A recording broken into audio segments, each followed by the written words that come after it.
Hello everyone, I am doctor Lalchand Patle and you are watching Seekhna Sikhana channel. सो आज इस video में हम बात करने जा रहे हैं BCD to excess 3 code converter using VSDL and the same program will be burn into the FPGA Spartan 3 IC। So first of all excess 3 code यानी क्या होता है, इसका बैकग्राउंड देख लेते हैं। तो डेसिमल डिजिट जो है आपके पास 0 to 9, इसको आप BCD में कुछ इस तरह से लिखते हैं। और एक्सेस 3 कोड यानी क्या होता है, इसमें 3 ऐड कर दिया तो उसका नाम है एक्सेस 3 कोड। फॉर एग्जांपल 0000, इसमें 3 ऐड कर दोगे तो क्या आएगा 0011। तो यहाँ पर देखिए, इसके लिए यदि आप सर्किट बनाना चाहते हो एक्सेस 3 के लिए, तो आपके पास इनपुट आउटपुट्स क्या रहेंगे। यहाँ पर मैंने MSB को Z नाम दिया है और LSB को W। BCD कोड में LSB A है और डेसिमल D MSB है, राइट। तो अब हम इसके लिए इक्वेशन अगर लिखेंगे तो Z किस किस के लिए 1 है, तो कौन कौन से कॉम्बिनेशन के लिए 1 है, उसका आप इक्वेशन बनाइए, उसको के मैप में डालिए और आप इसको सिंप्लीफाई कर सकते हो। तो सेम थिंग Y के लिए भी बना सकते हो कि किस किस कॉम्बिनेशन ऑफ इनपुट के लिए 1 है, और के मैप में डाल के इक्वेशन बना सकते हो। तो इक्वेशन बनाने के बाद में इक्वेशन कुछ इस तरह से मिलेंगे, जैसे कि W equal to A complement होता है। तो इस तरह से आपके पास इक्वेशन सिंप्लीफाइड मिल जाएंगे, और इन सिंप्लीफाइड इक्वेशन से जब आप सर्किट डायग्राम बनाओगे तो कुछ इस तरह से बनेगा। और हमें इक्वेशन की जरूरत पड़ती है VHDL कोड लिखने के लिए, ठीक है। तो चलिए फिर लिखते हैं। तो ये रहा आपका VHDL ISE Xilinx। तो इसमें मैं न्यू प्रोजेक्ट बोल देता हूँ। न्यू प्रोजेक्ट में मैं क्या बनाना चाहता हूँ, excess 3 BCD to excess 3 converter, right. So यहाँ पर लिखेंगे BCD to excess 3 converter, okay. So ये नाम दे दिया हमने, और इसमें डिवाइस सेलेक्ट कर लेंगे आप, स्पार्टन 3 डिवाइस है XC3S400 और VHDL कोड है। उसके बाद नेक्स्ट कर दीजिए, फिनिश कर दीजिए। ये आपके सामने प्रोजेक्ट बन गया है। अब इस पर राइट क्लिक करके न्यू सोर्स बोलिए। न्यू सोर्स में हम क्या लिखेंगे, VHDL कोड, और यहाँ पर हम लिखेंगे BCD to excess 3 code, okay. और आपके पास इनपुट कितने हैं, 4 इनपुट्स हैं। नाम क्या दिए हमने, ABCD, राइट। तो A B C and D, ये सब इनपुट है, और आउटपुट भी 4 है। तो यहाँ पर मैंने नाम दिया W X Y Z, ठीक है। और ये सब क्या है, आउट है। तो यहाँ से हम आउट इस तरह से दे सकते हैं। नेक्स्ट, ये रहे आपके 4 इनपुट और 4 आउटपुट, क्लियर है। इसे फिनिश कर देंगे, ओके। सो इस तरह से आपके पास आ गया VHDL का विंडो, यानी एडिटर विंडो। यहाँ पर जो कमेंट्स हैं इनको डिलीट कर सकते हैं आप, ताकि आपका प्रोग्राम थोड़ा छोटा दिखे, समझने के लिए आसानी हो जाती है। तो ये 2 लाइब्रेरी फाइल्स हैं। इन लाइब्रेरी फाइल्स को होने के बाद आपके पास ये पोर्ट्स है ABCD input port, WXYZ output port, और ये सब स्टैंडर्ड लॉजिक के हैं, राइट। तो आप स्टैंडर्ड लॉजिक रखो या फिर बिट रखो, आप कोई भी रख सकते हो। अब आपका आर्किटेक्चर जब यूज़ करते हो तो यहाँ पर हमें डायरेक्टली डेटा फ्लो मॉडलिंग करना है। तो डेटा फ्लो मॉडलिंग में क्या सिंपल है कि आपके पास इक्वेशन बने हुए ऑलरेडी, तो आप डायरेक्टली इक्वेशन लिख दीजिए। तो इक्वेशन हमारे पास बने हुए हैं यहाँ पर, तो हम इसको एज इट इज़ लिख सकते हैं। तो मैं क्या काम करता हूँ, यहाँ पर इसे कॉपी पेस्ट कर देता हूँ, जो मैंने लिखा है ऑलरेडी, मेरा टाइम बच जाएगा। तो W, क्योंकि LSB है वो, तो पहले LSB के लिए लिख दिया हमने, उसके बाद में उसके next MSB, like this, okay. So हमारा प्रोग्राम डन। इसे हम सेव करेंगे और इसका सिंटेक्स चेक करेंगे। आई होप ये सही है। एरर दिख रहा है यहाँ पर कुछ तो भी, तो लेट अस सी। हाँ, कोई बात नहीं, एरर नहीं आया, ग्रीन टिक आ गया, इसका मतलब कोई प्रॉब्लम नहीं, ओके, सक्सेसफुल। अभी हमें क्या करना है, इसे FPGA किट में बर्न करना है। तो उसके लिए हमें क्या करना पड़ेगा, यूज़र कंस्ट्रेंट में जाके फ्लोर प्लान एरिया पे क्लिक कीजिए, इसको S बोलिए। अब यहाँ पर एक नया विंडो ओपन होगा। उस नए विंडो में हमें क्या करना है, हमें पिन्स असाइन करनी है कि इनपुट पिन किधर, आउटपुट पिन किसे देना है, कौन सी LED को देना है, ओके। तो इस तरह से ये नई विंडो ओपन हो रही है, ये ओपन हो गई। अब यहाँ क्या करना है हमें, फ्लोर एरिया जो फ्लोर प्लान एरिया जो है, इसमें हमें क्या करना है कि आपके पिन्स असाइन करनी है। तो पिन कहाँ करेंगे हम, इनपुट आउटपुट पोर्ट्स में। इस पे स्केलर पोर्ट्स है, तो यहाँ पर हमने प्लस को जैसे ही क्लिक किया मैंने, तो यहाँ पर ओपन हो गया।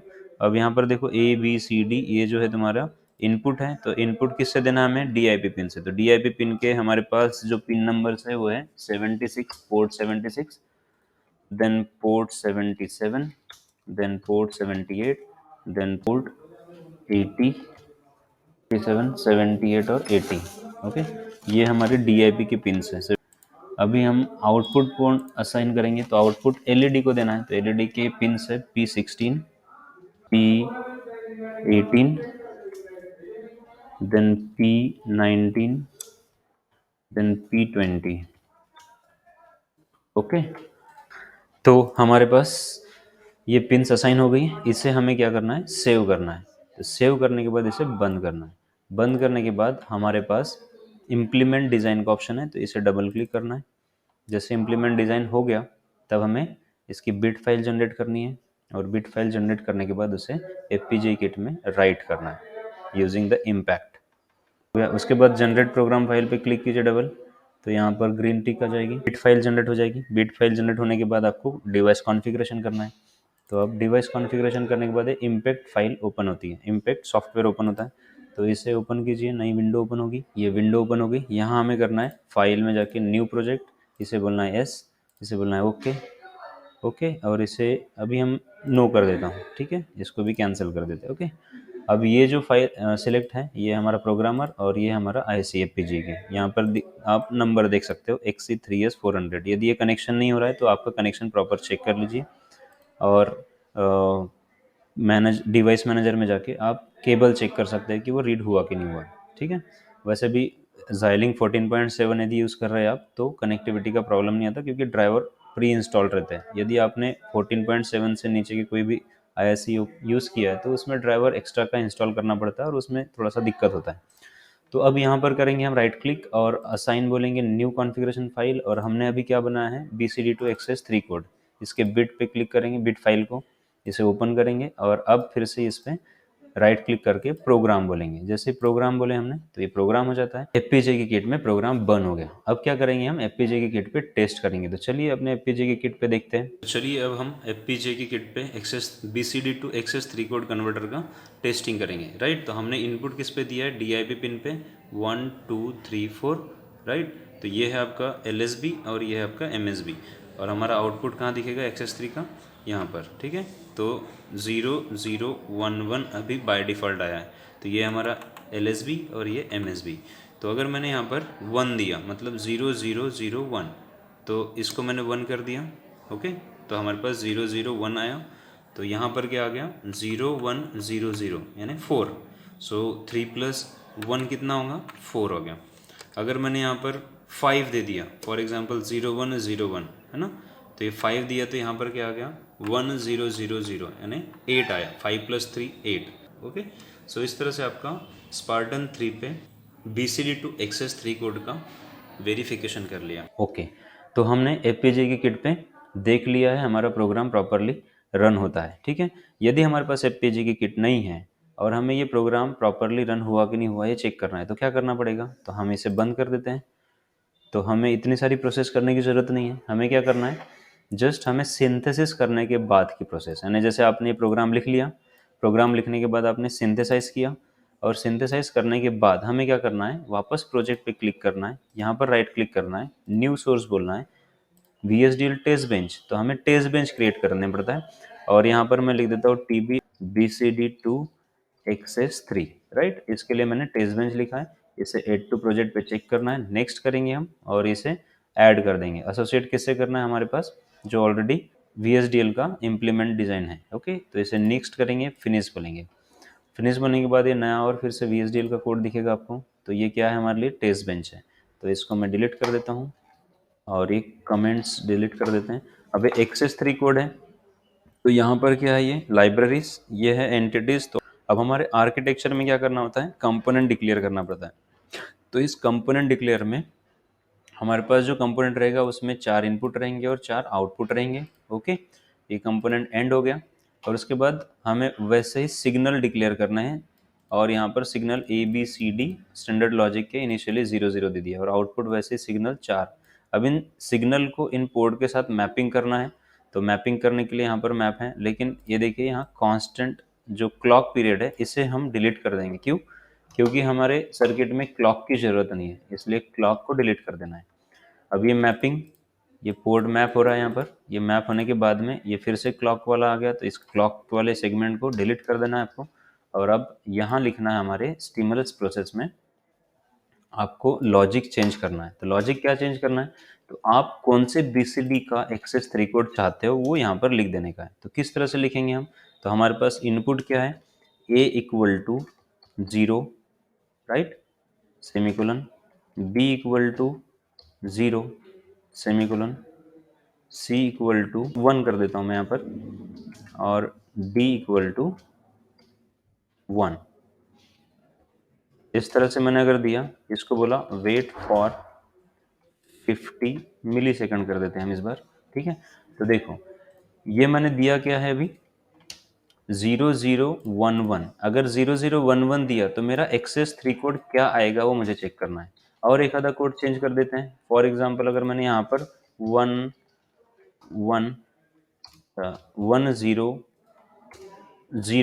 ये दे दिया 9, इसका एक्सेस 3 कोड क्या आएगा ये देखना है, तो मैं 2 ही कर देता हूँ, राइट। और उसके बाद यहाँ पर वेट, तो इसे सेव कर देते हैं। आप चाहो तो सारे कॉम्बिनेशन 0 to 9 तक के कॉम्बिनेशन चेक कर सकते हो, ओके। तो आपके पास टाइम है तो यहाँ पर लिख सकते हो सारे कोड्स, ओके। मैं और एक और ऐड कर देता हूँ आपके लिए, तो यहाँ पर 7 कर देते हैं और यहाँ पर 8 कर देते हैं,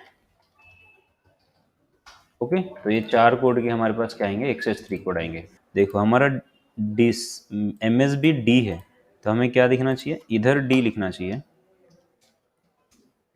ताकि हमको कंफ्यूजन ना हो। इधर C लिखना चाहिए, इधर B लिखना चाहिए और इधर A लिखना चाहिए, राइट, ओके। तो यहाँ पर देखो अभी D ऐसा दिए तो 0011 अभी 3 हुआ, बराबर है। अब चलो इसको सेव कर दीजिए और इसे डबल चेक कर लीजिए, सिंटैक्स चेक हो गया, सिमुलेट बिहेवियरल मॉडल। इसको डबल क्लिक करने के बाद हमारे पास टेस्ट बेंच आ गई, इसे रन कर दीजिए और फुल स्क्रीन में देखिए।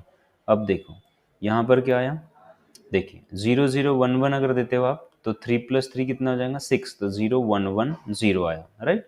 अगर आपने यहाँ पर दिया तो क्या आया 0111 मतलब 7 + 3 क्या होता है 10, तो 1010 यहाँ पर भी आ गया। यहाँ क्या आ रहा है 1000 यानी 8 + 3 कितना होता है 11, तो 1011 आएगा।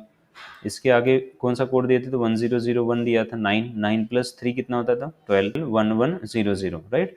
तो इस तरह से आपके पास है एक BCD इनपुट दिया तो एक्सेस 3 आउटपुट आपको मिल जाता है।